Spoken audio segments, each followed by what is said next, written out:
BJP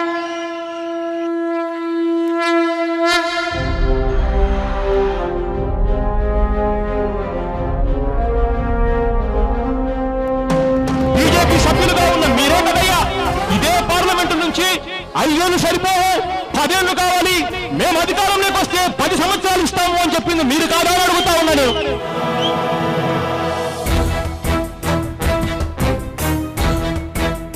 Chandrababu Naidu గారు పైనున్న దేవుని నమ్ముకోవడం లేదు, అధికారంలో ఉన్న ప్రధానమంత్రి కాళ్ళు పట్టుకోవడమే మేలు అని చెప్పి చంద్రబాబు నాయుడు గారు ఇవాళ ప్రత్యేక హోదాను తాకట్టు పెట్టాడు.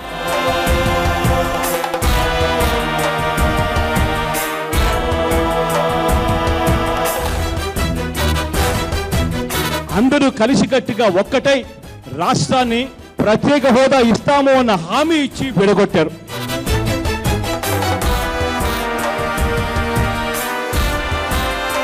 ఇక్కడ ఉన్నటువంటి విద్యార్థులం అందరము ఒక మోసగాడి పాలనలో మేమందరం మోసమయ్యాం.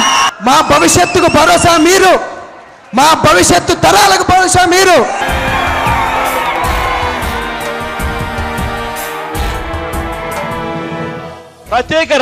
ప్రత్యేక హోదా కలిగిన రాష్ట్రంలో చంద్రబాబు నాయుడు గారు పారిశ్రామికవేత్తను తీసుకొచ్చేందుకు ఎక్కడికెక్కడికో పోవాల్సిన పనుల, సింగపూర్ తిరగాల్సిన పనుల, చైనా తిరగాల్సిన పనుల, ప్రత్యేక హోదా మనకు ఇస్తే ఇక్కడ జాబులు ఉన్నాయి, అప్లై చేసుకోండి అన్న బోర్డులు కనిపిస్తాయి. ప్రత్యేక హోదా కలిగిన రాష్ట్రం అయితే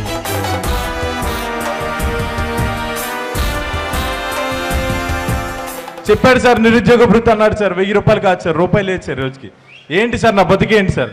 నా ఫ్యామిలీ ఉన్నారు సార్, మా నాన్నగారు చనిపోయారు సార్. ప్రత్యేక హోదా గురించి మాట్లాడితే మాత్రం ఎవ్వరూ కూడా ప్రజలతో పని అయిపోయింది, ఓట్లతో పని అయిపోయింది, ఇక ప్రత్యేక హోదా గాలి కొదిలేయండి అన్న మాటను మాట్లాడుతున్నారు.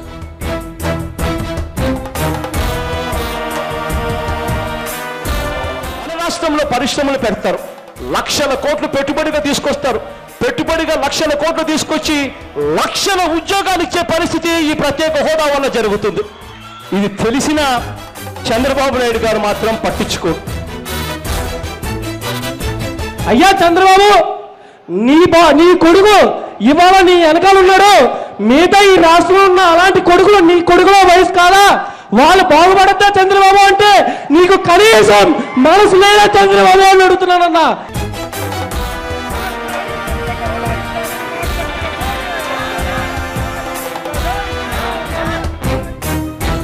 We demand the government of India. Special status to Andhra Pradesh. We demand the government of India. Special status to Andhra Pradesh.